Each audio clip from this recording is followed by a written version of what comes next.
আজকে আমরা করব ত্রিভুজের কোন তিনটির অন্তর্দ্বিখণ্ডক তিনটি সমবিন্দু হয়।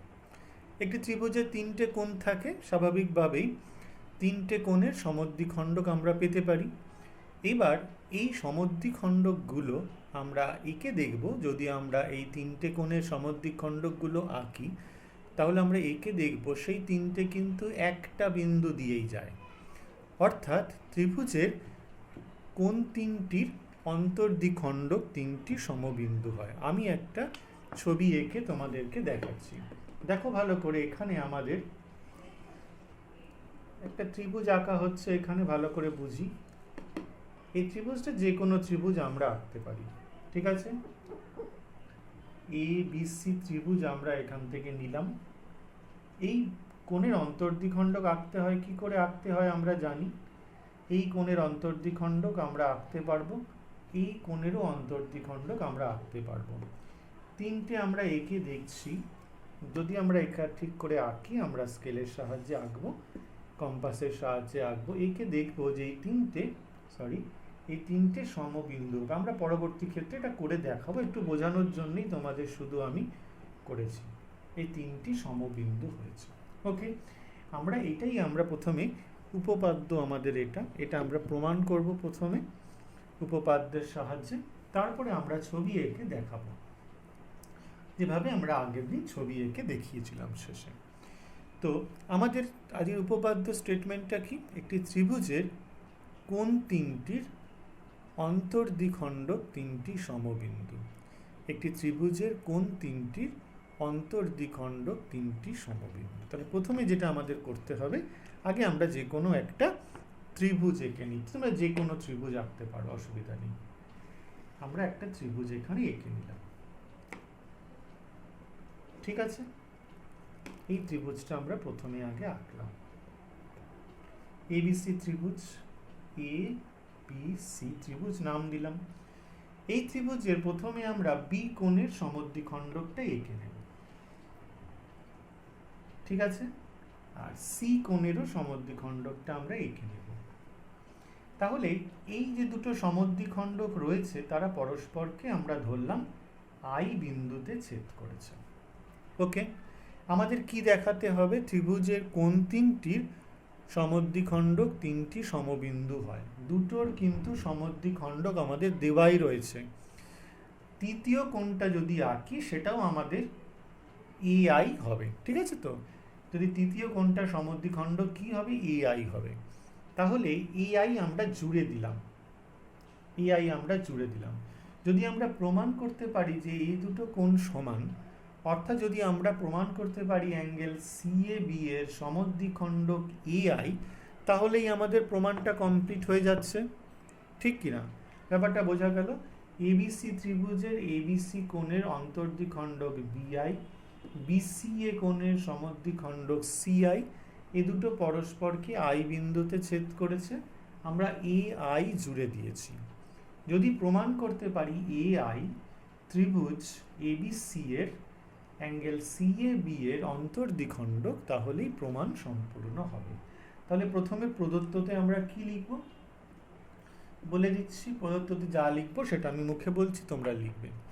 ত্রিভুজ এবিসি এর অ্যাঙ্গেল এবিসি এবং অ্যাঙ্গেল বিসিএ এর সমদ্বিখণ্ডক দুটি পরস্পরকে আই বিন্দুতে ছেদ করেছে। ত্রিভুজ এবিসি এর অ্যাঙ্গেল এবিসি এবং অ্যাঙ্গেল বিসিএ এর সমদ্বিখণ্ডক পরস্পরকে আই বিন্দুতে ছেদ করেছে। প্রামাণ্য কি লিখব? প্রামাণ্য প্রমাণ করতে হবে ত্রিভুজ এবিসি এর কোন তিনটির সমদ্বিখণ্ডক বা অন্তর্দ্বিখণ্ডক, বহির্দ্বিখণ্ডক না, অন্তর্দ্বিখণ্ডক তিনটি সমবিন্দু, ঠিক আছে। তাহলে কি করব? এ কমা আই যুক্ত করা হলো। এটা কিন্তু অঙ্কন নয়, এটা কিন্তু ওর সঙ্গেই যাবে। যদি প্রমাণ করতে পারি অ্যাঙ্গেল সি এ বি এর অন্তর্দ্বিখণ্ডক এ আই, তবেই প্রমাণ সম্পূর্ণ হবে। ঠিক আছে, তবেই প্রমাণ সম্পূর্ণ হবে। এটা হয়ে গেল। এই অবধি কিন্তু আমাদের হলো। অঙ্কনটা কি? অঙ্কনটা আগে আমি এঁকে নিই, তারপর তোমাদের লিখিয়ে দিচ্ছি। আমাদের কি করতে হবে? আই বিন্দু থেকে বিসি এর উপরে লম্ব আঁকবো, এটার উপরে লম্ব আঁকবো, এটার উপরেও লম্ব আঁকবো। ঠিক আছে, দেখো এটা কিন্তু একই লাইন নয়। আই থেকে এর উপরে লম্ব, এটার উপরে লম্ব, এটার উপরে লম্ব, এটা নাম দিলাম পি, এটা হচ্ছে কিউ, এটা হচ্ছে আই। তাহলে কি জানার অঙ্কনটা? অঙ্কনটা হচ্ছে আই বিন্দু হতে এবি বাহুর উপর আইপি লম্ব অঙ্কন করা হলো।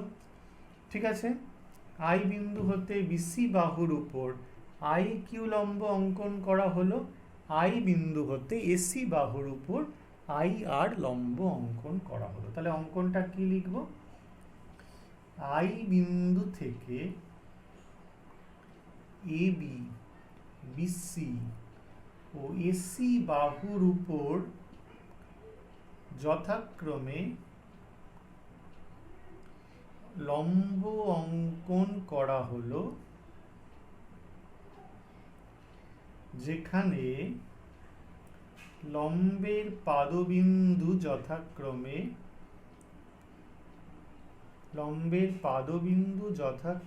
পি, কিউ ও আর। ওকে, বেশ, এইটা হচ্ছে আমাদের অঙ্কন। এবার প্রমাণে সরাসরি চলে আসছি।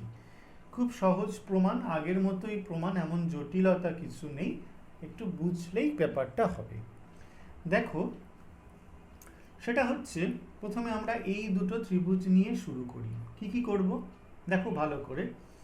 এই দুটো ত্রিভুজের কি কি আছে? এই দুটো কোণ কিন্তু সমান, কারণ অ্যাঙ্গেল এবিসি এর সমদ্বিখণ্ডক বিআই, তাই না? যদি সমদ্বিখণ্ডক হয় তাহলে বি আই বিপি আর আই বি কিউ সমান হবে। এখান থেকে লম্ব আঁকা হয়েছে, তাহলে এইটাও 90, এটাও 90, এই দুটো কোণ 90 ডিগ্রি, আর এটা হচ্ছে উভয় ত্রিভুজের সাধারণ বাহু। তাহলে অ্যাঙ্গেল সাইড, এই সর্বসর্বতার শর্তানুযায়ী কিন্তু আমরা বলতে পারি যে ত্রিভুজ দুটো সর্বসম, অ্যাঙ্গেল সাইড। ওকে, তো চলে আসছি প্রমাণ। ত্রিভুজ, দেখো কি নাম দিচ্ছি? আই পি বি ও ত্রিভুজ আই কিউ বি এর, I P B I Q যেমন ভাবে দেবো ঠিক তা ওইটা ওইভাবেও দেবো। অ্যাঙ্গেল সাইড আমরা বুঝে গেছি, তাহলে অ্যাঙ্গেল প্রথমে লিখব, তারপরে অ্যাঙ্গেল লিখব, তারপরে সাইড লিখব একই অর্ডারে। তাহলে 1 নম্বর দিয়ে angle I P B is equal to angle I Q B, ব্র্যাকেটে লিখব I P B I Q B, লিখব অঙ্কনানুসারে উভয় কোণের পরিমাপ 90 ডিগ্রি।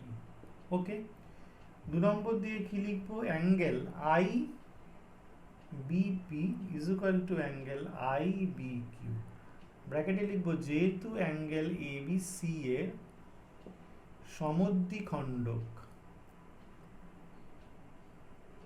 কে বিআই, অ্যাঙ্গেল এবিসি এর সমদ্বিখণ্ডক হচ্ছে বিআই। ওকে, বুঝতে পেরেছো? আর 3 নম্বর আমরা কি লিখব? বিআই উভয় ত্রিভুজের সাধারণ বাহু, বিআই উভয় ত্রিভুজের সাধারণ বাহু, খুব ইম্পর্টেন্ট। তাহলে ত্রিভুজ কি কি পেয়ে গেলাম? আই পি বি সর্বসম ত্রিভুজ আই কিউ বি, কি লিখব? অ্যাঙ্গেল সাইড এ এস সর্বসমতার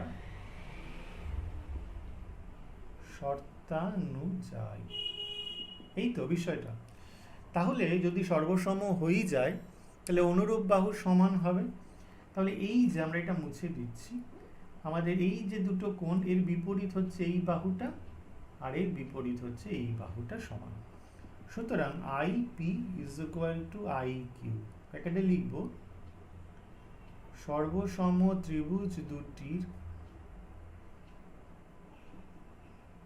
অনুরূপ বাহু।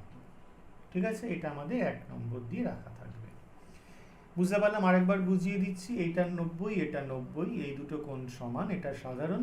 তাহলে ত্রিভুজ দুটো angle angle side, angle angle side সর্বসমতার শর্তানুযায়ী সর্বসম হবে। তাহলে সর্বসম ত্রিভুজ দুটির অনুরূপ বাহু দুটো সমান হয়। অনুরূপ বাহু কাকে বলা হয়? সর্বসম হলে যে কোণগুলো সমান হয় তার বিপরীত বাহুগুলো অনুরূপ হয়। আর অনুরূপ কোণ কাকে বলে? যে বাহু সমান হয় তার বিপরীত কোণ অনুরূপ হয়। এটা নিয়ে কোনো সন্দেহ নেই। তাহলে এই অবধি আমরা প্রথমে পেলাম। এবার একই রকমভাবে আমাদের এই অংশগুলো মুছে দিই, আমরা দেখব কি কি পাচ্ছি। ওকে, আমাদের আগের মতো আমরা এটা মুছে দিচ্ছি, দেখি কি পাই। এবার দেখো এই দুটো ত্রিভুজে কি কি আছে। একই রকমভাবে এটা 90, এটা 90, এই দুটো সমান, কারণ অ্যাঙ্গেল বিসি এর সমদ্বিখণ্ডক সিআই, আর সিআই উভয় ত্রিভুজের সাধারণ বাহু, একদম সেম। তাহলে কোন দুটো ত্রিভুজ নেব? ত্রিভুজ, আবার ত্রিভুজ কি নিয়েছিলাম? এখানে নেব ত্রিভুজ আই কিউ সি ও ত্রিভুজ আই আর সি এর, আই কিউ সি এবং ত্রিভুজ আই আর সি। 1 নম্বর দিয়ে কি লিখব? Angle I Q C is equal to angle I R C. I Q C is equal to angle I R C. উভয় ত্রিভুজের উভয় কোণের পরিমাপ 90 ডিগ্রি অঙ্কনানুযায়ী। এই দুটো কোণ সমান, তাহলে angle I C Q is equal to angle I C R. I C Q I C R কি লিখব? যেহেতু অ্যাঙ্গেল বিসিএ এর সমদ্বিখণ্ডক সিআই, বিসিএ এর সমদ্বিখণ্ডক হচ্ছে সিআই। আর কি আছে? সিআই উভয় ত্রিভুজের সাধারণ বাহু। তাহলে এই দুটো ত্রিভুজ সর্বসম, সুতরাং ত্রিভুজ আই কিউ সি সর্বসম ত্রিভুজ I R C. I Q C সর্বসম ত্রিভুজ I R C. Angle angle side সর্বসমতার শর্তানুযায়ী। ওকে, তাহলে একই রকমভাবে যদি হয়ে যায় তাহলে আমাদের আই কিউর সাথে আই আর সমান হয়ে যাবে। সুতরাং I Q is equal to I R. এটা হচ্ছে 2 নম্বর, সর্বসম ত্রিভুজ দুটির অনুরূপ বাহু। কেন অনুরূপ বাহু হলো? কারণ এইটা হচ্ছে সঙ্গে এই কোণ দুটো সমান, তাহলে এর বিপরীত এইটা, এর বিপরীত এইটা।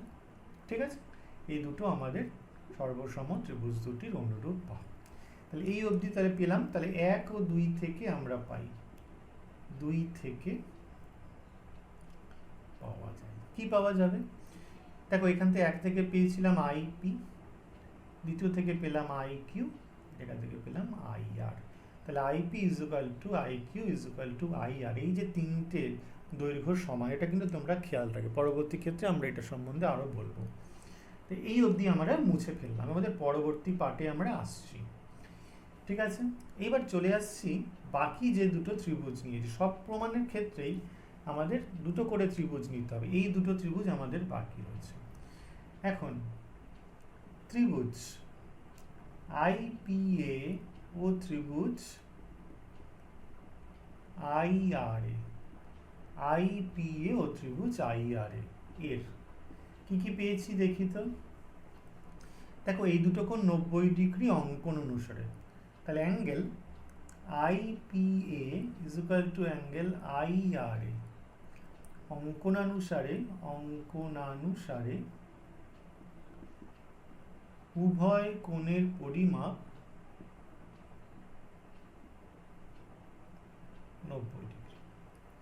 অঙ্কনানুসারে উভয় কোণের পরিমাপ কত হচ্ছে? 90 ডিগ্রি। 2 নম্বর দিয়ে কি বলবো? দেখো এটা যেহেতু সমকোণী ত্রিভুজ, এর বিপরীতটা হচ্ছে এআই আর এটার বিপরীত হচ্ছে এআই, দুটোই কিন্তু সাধারণ। তাহলে এটা কিরকম? এআই উভয় ত্রিভুজের সাধারণ অতিভুজ। আশা করি কোনো অসুবিধা হচ্ছে না বুঝতে। অতিভুজ তো নিশ্চয়ই, কারণ সমকোণী ত্রিভুজ, তার বিপরীত বাহুটাই অতিভুজ। আর 3 নম্বর দিয়ে কি পাচ্ছি আমরা? কি কি পেয়েছিলাম? আইপির সাথে আই আর সমান পেয়েছিলাম, 3 প্রমাণিত। তাই পেয়েছিলাম আইপির সাথে আই আর। তাহলে এই দুটো ত্রিভুজে কি কি হলো? 90 90, অতিভুজ অতিভুজ আর দুটো বাহু, তাহলে এই দুটো ত্রিভুজ সর্বসম হয়ে গেল কি শর্তে? আর এইচ এ সর্বসমতার সূত্রে। আর মানে হচ্ছে রাইট অ্যাঙ্গেল, এইচ হচ্ছে অতিভুজ বা হাইপোটেনিউয়াস, আর হচ্ছে সাইড, এস হচ্ছে সাইড। তাহলে ত্রিভুজ, সুতরাং ত্রিভুজ আই পি এ সর্বসম ত্রিভুজ I R A, R H S সর্বসমতার শর্তানুযায়ী। ওকে, তাহলে সর্বসম যদি হয়েই যায় তাহলে অনুরূপ কোণ সমান হবে, অনুরূপ বাহু সমান হবে। তাহলে এই যে এই দুটো অনুরূপ বাহু আইপির সঙ্গে আই আর, তার ঠিক বিপরীত কোণ কারা কারা? নিশ্চয়ই এই দুটো কোণ হবে। সুতরাং angle I A P is equal to angle I A R, I A P is equal to angle I A R. এখানে লিখবো আমরা সর্বসম ত্রিভুজ দুটির অনুরূপ কোণ। ঠিক আছে, তাহলে I A P R I A R এই দুটো কোণ যদি সমান হয়ে যায় তাহলে বলতে পারবো না যে এই যে অ্যাঙ্গেলটা সমদ্বিখণ্ড কে আই, সুতরাং অ্যাঙ্গেল সি এ বি এর সমদ্বিখণ্ডক এ আই। ওকে, দেখো খুব সুন্দর। প্রথমে কি পেয়েছিলাম? অ্যাঙ্গেল এবিসি এর সমদ্বিখণ্ডক আর অ্যাঙ্গেল বিসি এর সমদ্বিখণ্ডক দুটো এঁকেছিলাম, আই বিন্দু দিয়ে গেছিল। এবার এআইটা জুড়ে দিয়েছি, মানে বিআই সিআই এআই এরা প্রথমেই সমবিন্দু ধরে নিয়েছি, সমবিন্দু করে এঁকেছি। তখনও কিন্তু বলিনি যে এআইটা এই যে কোণ সিএবি এর সমদ্বিখণ্ডক হবে, বলিনি। আমরা এইবার প্রমাণ করে দেখালাম সিএবি এর সমদ্বিখণ্ডক এআই হয়ে যাচ্ছে। তাহলে সমবিন্দু আগেও হয়েছিল, আর এই তিনটে লাইন এআই বিআই সিআই এই তিনটে কোণের সমদ্বিখণ্ডক বা অন্তর্দ্বিখণ্ডক। তাহলে সুতরাং আমরা বলতে পারবো ত্রিভুজের কোণ তিনটির অন্তর্দ্বিখণ্ডক তিনটি সম। সুতরাং আমরা শেষে লিখব, অর্থাৎ প্রমাণিত হলো ত্রিভুজের কোণ তিনটির সমদ্বিখণ্ডক তিনটি সমবিন্দু হয়। ওকে, এটা হচ্ছে আমাদের টোটাল প্রমাণ ছিল। এবার এই সংক্রান্ত আমাদের দু একটা কথা একটু বলার আছে। আমরা প্রথমে দেখে নিয়েছি যে তিনটে কোণের সমদ্বিখণ্ডক কিরকম হয়েছে, সমবিন্দু হয়েছে। এই যে বিন্দুতে ছেদ করেছে এটা বলা হয় ত্রিভুজের অন্তর্কেন্দ্র, incentre of a triangle, incentre of a triangle. আর কি কি পেয়েছি? আইপি, আইকিউ এবং আইআর, তাই তো? আইপির সঙ্গে I Q is equal to I R, এই তিনটেকে কি বলা হয়? ত্রিভুজের অন্তর্ব্যাসার্ধ, অন্তর্ব্যাসার্ধ। দেখো আইপি আইকিউ আইআর এটাকে বলা হবে ত্রিভুজের অন্তর্ব্যাসার্ধ, inradius of a triangle.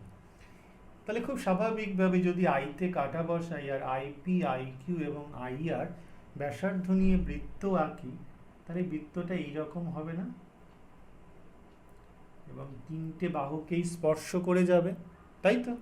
তাহলে এই যে বৃত্তটা তৈরি হবে এটাকে বলা হবে ত্রিভুজের অন্তর্বৃত্ত, incircle of a triangle, incircle. ঠিক আছে, তো এটা আমাদের ক্লাস 10-এ রয়েছে, ইন সার্কেল অঙ্কন আর সার্কাম সার্কেল অঙ্কন। তো এটা তোমরা বুঝে গেলে বিষয়টা কি সংক্রান্ত অঙ্ক আমাদের করতে হবে ক্লাস 9-এ। আর এই যে আমরা আগে দেখিয়েছিলাম তিন রকম ত্রিভুজ দেখিয়েছিলাম, একটা হচ্ছে সূক্ষ্মকোণী ত্রিভুজ, একটা দেখিয়েছিলাম স্থূলকোণী ত্রিভুজ,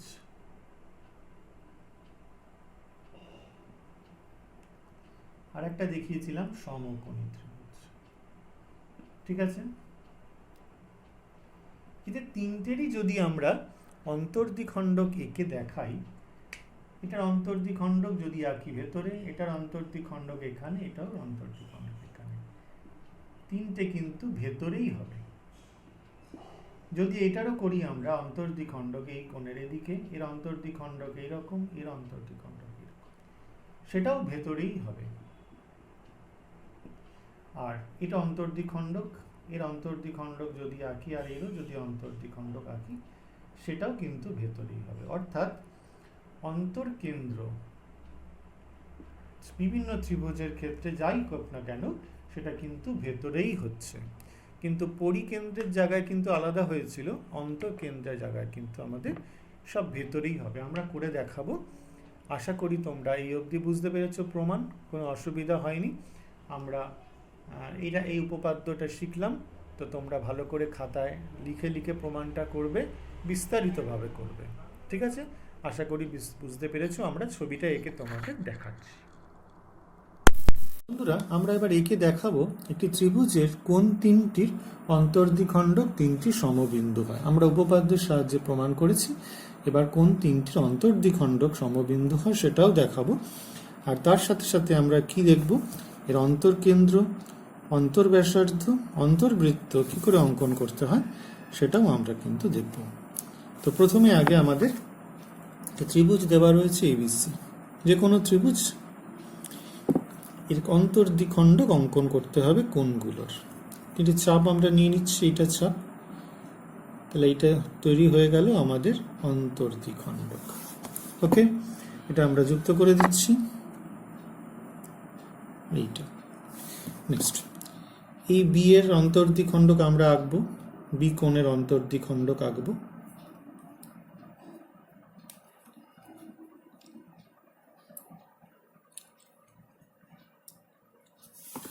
এটা যুক্ত করে দিচ্ছি আমরা, এটা বর্ধিত হচ্ছে। আর এই কোণের অন্তর্দ্বিখণ্ডক কিভাবে আমরা আঁকবো, খুব সূক্ষ্ম করে আঁকতে হবে, এটা কিন্তু অনেক সময় খুব অসুবিধা হয়। ঠিক আছে, দেখতে পাচ্ছ আমরা বলেছিলাম যে অনেক সময় মিলতে অসুবিধা হয়, তো আমরা এটা ঠিক করে আঁকবো, এঁকে দেখবো যে অন্তর্দ্বিখণ্ডক তিনটে সমবিন্দু হয়েছে। এই বিন্দুটা হচ্ছে আমাদের আই, এইটাই বলা হবে এটাকে আমাদের হচ্ছে অন্তর্কেন্দ্র, অন্তর্কেন্দ্র। ওকে, এবার আমাদের অন্তর্ব্যাসার্ধ কি, এর উপরে যদি লম্ব অঙ্কন করা যায় সেটাই হয়ে যাবে আমাদের অন্তর্ব্যাসার্ধ। আমরা এর উপরে লম্ব অঙ্কন করছি, আই বিন্দু থেকে লম্ব অঙ্কন করলাম, এটা হচ্ছে আমাদের ডিপি বিন্দু। এইবার আই পি যদি আমরা ব্যাসার্ধ নিই, যদি বৃত্ত অঙ্কন করি, সেটা ত্রিভুজের তিনটে বাহুকেই কিন্তু স্পর্শ করবে। এইটা কিন্তু আমাদের খুব অনেক সময় আঁকতে খুব অসুবিধা হয়, আমাদের খুব ভালো করে সূক্ষ্মভাবে যদি না আঁকা হয় তাহলে কিন্তু এই অন্তর্বৃত্তটা আঁকা মিলতে চায় না এটা আমাদের, ঠিক এই ক্ষেত্রে কিন্তু আমাদের অসুবিধা হচ্ছে। তো তোমাদের বলা হচ্ছে খুব সুন্দর করে আঁকতে, তো দেখবে যে ঠিকঠাক যদি ঠিক করে আঁকা হয়, যদি পেন্সিলগুলো যদি সরু হয়, যদি কম্পাস না নড়ে যায়, তাহলে তিনটে বিন্দুকেই কিন্তু আমাদের স্পর্শ করবে।